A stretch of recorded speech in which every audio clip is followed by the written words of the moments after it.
Stay tuned to the end of this video for a word to our patrons.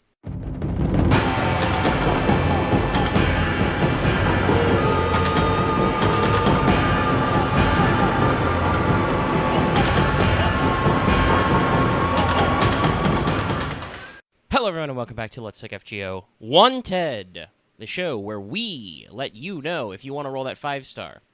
I have a spellbinding wanted for you today, gang, with a new permanent 5-star assassin. It has been since Osakabe Hime that I could say that. So, if this is your first time, the format of our wanted videos is very simple. We're going to talk about a servant's history, folklore, mechanics, and more. So let's go ahead and jump on into this, much like a fish, and start to untangle this thread. So, we begin history, and I regret to inform you, Kashin Koji, the subject of this wanted, is probably not real. They are a magician and a trickster from Japanese gossip stories and tall tales, usually centered around the late Sengoku period. You're going to see a few familiar names crop up there. But there's not even that much of a canon here. It's just a figure who, conjures illusions and powerful tricks in kind of loosely connected thematic stories. Kashin is also sometimes called Shippo Gyoja, or Pilgrim of Seven Treasures. Now, according to a later folktale, this one dated during the shogunate, there was an old man named Koji Inshin, one character off from Kashin, who appeared before Tokugawa Ieyasu in 1612, and claimed to be 88 years old, meaning that if this is the same Koji, at least in the, canon of the folklore, if it can even have that, Koji was born in 1524. And according to the collected recorded rumors and gossip about this, again, probably fictitious character, Kashin Koji was born somewhere in the Echigo province, modern-day Niigata, but served as a Buddhist priest either at the famous Kofukujin in Nara or the Mount Kyoya Temple, which in the modern day is the headquarters of Shingon Buddhism. The Nara one probably makes the most sense for things we're going to get into later. But anyway, doesn't matter. Kashin was eventually kicked out for practicing non-Buddhist magics. Buddhist magic's okay. Non-Buddhist magics? Nuh-uh. These same folk tales and collections of, gossip and reports usually say that Kashin's favorite trick was throwing bamboo leaves into the water, usually in Nara Park, very famous park, where they would transform into fish and swim away. There was one onlooker who doubted this trick. Kashin took a toothpick, tickled the man's tooth, and it became loose. That's not really a magic trick. That's still very unpleasant, though. Now, because that's basically the entire meat of the history section, let's rapid-fire a few of these better recorded legends. According to the folktales, Kashin once met with Matsunaga Hisahide, one of Japan's 3 great villains. Japan really loves 3 great things, by the way. They love the 3s. Anyway, Hisahide, said to the magician, "Oh, I've seen such terrible things on the battlefield. Could you make me feel fear?" So Kashin conjured the image of Hisahide's dead wife, and this got him to freak out a little. In a encounter with the famous Oda Nobunaga, Kashin showed Nobu an incredibly lifelike wall scroll. Nobunaga, of course, immediately tried to buy it off him. Kashin said it was priceless. After much negotiating, and in at least one different version I found online where somebody allegedly killed Kashin for it, but the negotiation usually goes with the price of 100 ryo. They negotiated to it, but when Nobunaga receives and opens the scroll he bought, he finds it to be blank. It was no longer priceless. Are you sensing a theme yet? In a similar later incident, which kind of, acts as an end to these folktales, Kashin went to a party hosted by Akechi Mitsuhide. In this one, Kashin doesn't really trick Akechi. Kashin just slammed back 10 bowls of sake, opened up a wall scroll to summon a ship from a drawing, boarded the ship, and then vanished into the painting, presumably never to be seen again. That's, one way to dip on the bar tab, I guess. There is another story that kind of explains why you don't see Kashin Koji anymore, where Kashin bails never to be heard from again, that involved Toyotomi Hideyoshi. In this case, the magician reveals some undisclosed secret about the daimyo. They don't even say what the great secret is usually, just that, he had disclosed some secret the daimyo didn't want revealed. So Hideyoshi orders Kashin crucified for this, but Kashin transforms into a mouse and is carried away by an eagle. Lots of little tricks. In general, while not a, huge fictional character, Kashin has appeared through several other fictional stories in pop culture. They're a major antagonist in Neo 2. There's a handful of other anime and manga and games that involve them. And usually, for some reason, Kashin is often shown in these as either, kind of like a mountain hermit type, or as a ninja, which I still don't really get even involved in this, but we'll talk about that when we power on through to lore. And yes, this means we will move swiftly on to Fate lore, capital L stuff. And I don't have a whole lot, but I do have a little more than I sometimes have. Because first we got to talk about karakuri, which literally means mechanism, I believe. And I'm not really sure where this idea of like ninja and the karakuri, which are Japanese mechanical puppets, overlap. Like, I'm pretty sure it's Masashi Kishimoto's fault. His first manga pilot was called Karakuri from 1995, which is about cyborg human weapons. It has some of his early character designs in it that would get reused. And then, obviously, you know, when we move to Naruto, where these designs were reused, it's his most famous work, there were ninja puppets and puppeteers that exist, which have this very specific style of the puppets using bombs, guns, hidden blades, poison, and, of course, magical jutsu. Like, there is a thing about, like, cyborg ninjas, obviously. I mean, you know, Metal Gear Solid, even. But specifically, like, the fusion of that into wooden mechanical puppets becoming the ninja seems to be a Naruto thing. There was also a manga starting in 1987, all of this still way before Fate, called Karakuri Circus. This did involve puppets and superhuman wooden dolls. As far as I know, no ninja, but there was some of this stuff floating around with the Karakuri label before. And what Karakuri actually is a traditional form of Japanese puppetry, or automata. Check out that one Defunctland video. It was invented in the late Sengoku period after the Japanese were exposed to European clockwork techniques, but it didn't become popular until the Edo period, a bit after when Kashin was supposed to be around. But the art of karakuri involves both small dolls for home display and life-size ones for performing theater, including recreating myths and folktales. You know, various forms of advanced puppetry, you can do some pretty high-level stuff. And as I did mention, technically karakuri can include automata, because some of them can be automated, you know. There's a very famous style of karakuri doll, which is just the tea-pouring doll. Now, puppetry itself also has a pretty long-standing history in the Nasuverse as well. Making puppets is one of the many talents of Toko Awazaki, who is from MiHoYo and Kara no Kyokai and Case Files and etc. Not FGO yet. Clench-fished. But obviously she can produce many mechanical puppets and familiars for conventional use. According to the backstory, Cornelius Alba once asked her for 100 puppets to help run his chocolate factory, a fact which leads me to think that a Nasuverse version of Willy Wonka would somehow be even more fucked up. Anyway, her best trick was to create a puppet body of herself, which is indistinguishable from the original Toko, which earned her a ceiling designation. Canonically, Toko has been killed a couple of times, and then just her puppet backup immediately activates with all the same information, so can you say that she really died? Tilt head, question mark. Now, as far as I can tell, there's never been a direct connection drawn between Kashin, Koji, and Toko. But Toko is from Japan, so there could be some history there. Toko is known to study a wide range of techniques. So, like I said, there could be some legacy. Kashin is referred to as a sorcerer, which can be kind of another word for a magus, but might also be a little different. There's a lot of words for magic guy in both English and Japanese, so some of the definitions get a little confusing. But as a sorcerer, Kashin obviously is responsible for creating the original karakuri Kato Danzo. Yes, Kato Danzo is also a karakuri ninja puppet, in case you didn't pick up on that one already. And in Fate, Kashin is called a ninja, but doesn't mention any lord or clan he served, other than working with the original Fuma Kotaro. Kashin is also supposedly responsible for modifying the body of Sugitani Zenjubo to their current appearance. I'm sure that will come back when we do Castle of Day and Night later. But Kashin Koji is basically the Type Moon team's way to continue tackling philosophical questions via magical puppets. In this case, it's the Ship of Theseus. Basically, Koji looks like they do now because they have replaced all of their body except for their mystic eye, which can't be replicated easily, with karakuri. So are they still Kashin Koji, the same person?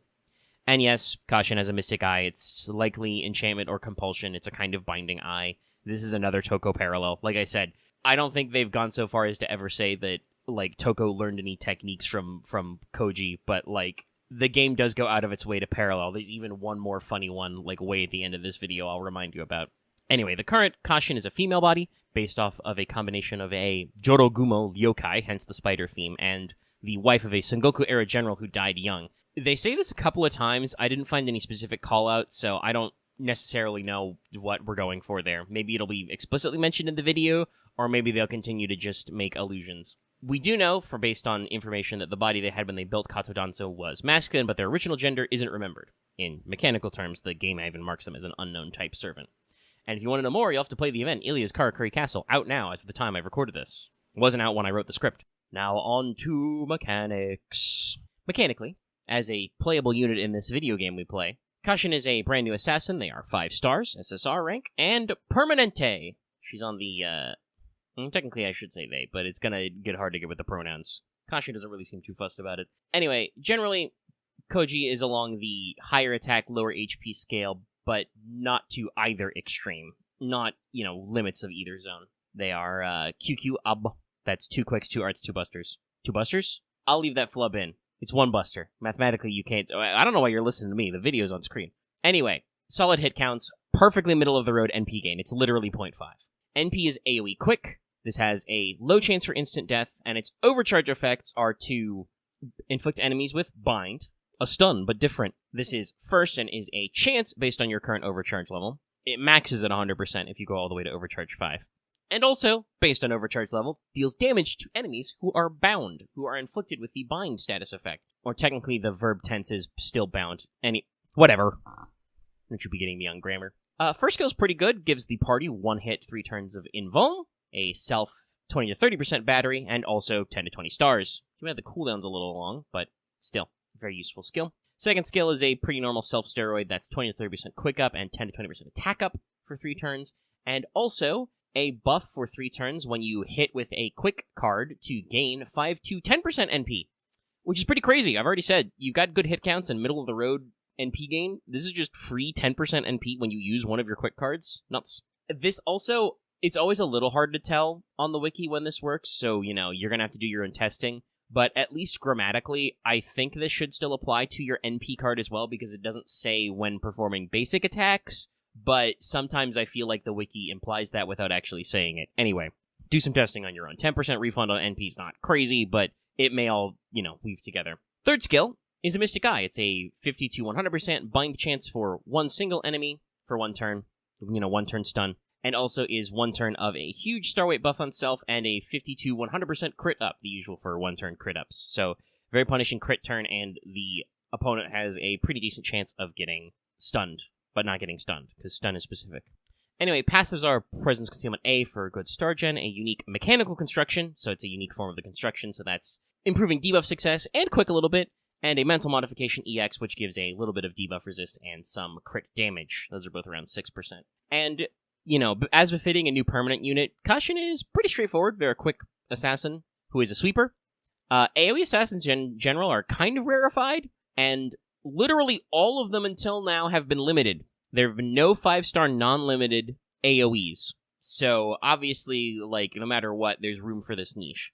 So, I will say that Kashin is probably an old-school dual Scuddy system, TM. Servant, if you have been struggling to fire off to pop off in Rider nodes, Kashin should bring you the juice you need to do the old Rossetti spaghetti. I will warn you, though, that because, on her own anyway, the big damage multiplier is dependent on hitting them with a debuff first, which is chance-based, you're going to want to bring juicers and probably roll for multiple NP copies. Obviously, being permanent, I feel like that's less of a big deal than, needing 5 copies of a limited servant. But still, you may want some multiple NP copies. You do have, obviously, their single target stun to focus damage on a single target as well. If you can hit them with the bind, that means you can guarantee the bonus damage on NP, so that can be helpful for both story content and high difficulty waves.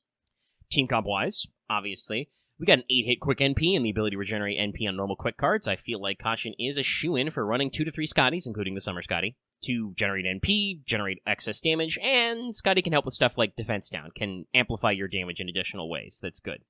If that's not your jam, or you want to try some other funny comps where you're swapping a lot of people in, consider under Assassins Wuzetan, team support for quick and crits. There's also the classic Osakami Hime. Originally, her NP just had quick up. Now it also does Buster Up, but still, there's some synergy there that I think would work out. Basically, you're going to want to bring damage steroids since there's a chance that the AoE bind will whiff. You can counteract this or attempt to counteract it by using overcharge plussing effects. And I will say Koji should not be a slouch in story content, in addition to, obviously, your opportunities for big crits and pretty normal damage steroid stuff. There's a team-wide 1-hit, 3-turn invul, which is pretty good. Still, that's going to eat enemies pretty good, even if you only get the 1 turn with the 7-turn cooldown. But you get a couple of invuls in there, you can stall multiple waves. For craft essences, We're going to want more damage, which is an area where assassins traditionally struggle. Try Black Grail or the like to maximize output. Otherwise, I would say focus on quick NP damage up, and overcharge levels are key. You'll want to make it as likely as possible that AoE bind hits, and keep in mind, since bind is not stun, it is not stun. The mechanical effect and the icon is the same as the stun. The enemy skips their turn. It is not a stun. So stun up effects and stun resistance don't affect it. This also means that Kashin is not great against enemies with built-in debuff resist. I do kind of feel like they designed her literally years ago and just never found a place for the banner. Like, there are so many story bosses these days that are either outright debuff immune or are specifically immune to, like, what they call immobility debuffs, which includes, like, all forms of turn skip stuns. So that takes us to the famed other stuff. Your Ascension's going to be pretty normal, but you are going to need a lot of spinal fluid, even for that step. But still, should be older mats, shouldn't be so manageable. Skills are going to get a little feisty. It's mostly older mats for a while. You will need a lot of rainbow yarn. But to secure that max level, which you probably will want for all Koji's skills, you're going to need 72 obsidian knives per skill. Who does the spider think she is? Tezcatlipoca? Now, remember, Kashin Koji is permanent after her summon period ends. Not added to the permanent pool until after the banner ends. Always important to remember this.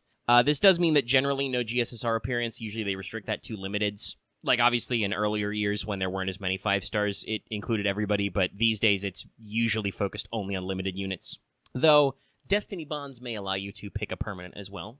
But it does mean that she can appear on any banner you're rolling on from then on. Specifically, if you want to, focused raid-ups, there's going to be Ilia's Karakuri Castle. Also, because of the way they work, will appear at all future Valentine's events, since this includes a raid-up for all permanent and story-locked servants who are feminine, at least. And in fact, technically, I think they usually put unknown genders on both. Also, in about a year's time, Koji will get a raid up at the tail end of the Mahayo collab, which goes back to that thing I said, talking about the funny Toko parallels. There's no playable Toko unit, so they're just like, fuck it, Koji's close enough. But yeah, that's all I got for our core content. Sorry if this one is a little bit late. I've been resting my hand off and on for, honestly, it feels like weeks now. Like, I really need to take, like, just 100% day off sometime. But if you know me, you know that I'm, like, kind of a workaholic, so I don't know. Anyway, permanent servants are not usually so hyped, so we're playing this one by ear. But hopefully you did enjoy it. And thanks for listening. Anyway, I have at least a few weeks before Paper Moon gets in. So that means it's time for my little old outro. If you've been watching this video on YouTube, be sure to give it a like. Leave your comments down below, or join our Discord.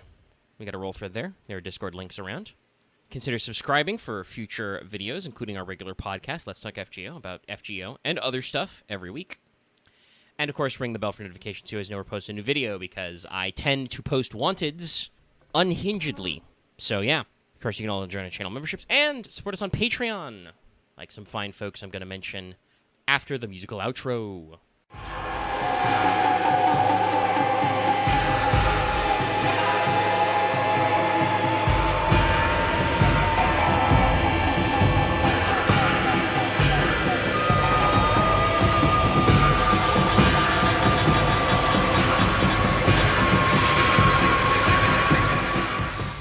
And before we go, let's go ahead and shout out to all of our patrons, but especially to Adam DeHarp, Blacklist OG, Call Me Zed, Carlos, Dragon, JDV9000, Starlight, Legendary Boss Hunter, Rise of Kenji, Rogue Robin, Sharvor, Baron the Crow. Thank you very much for your support, everyone. And if you like what we do and want to see us do more, consider supporting us on Patreon. At your highest levels, you can get a shout out just like that.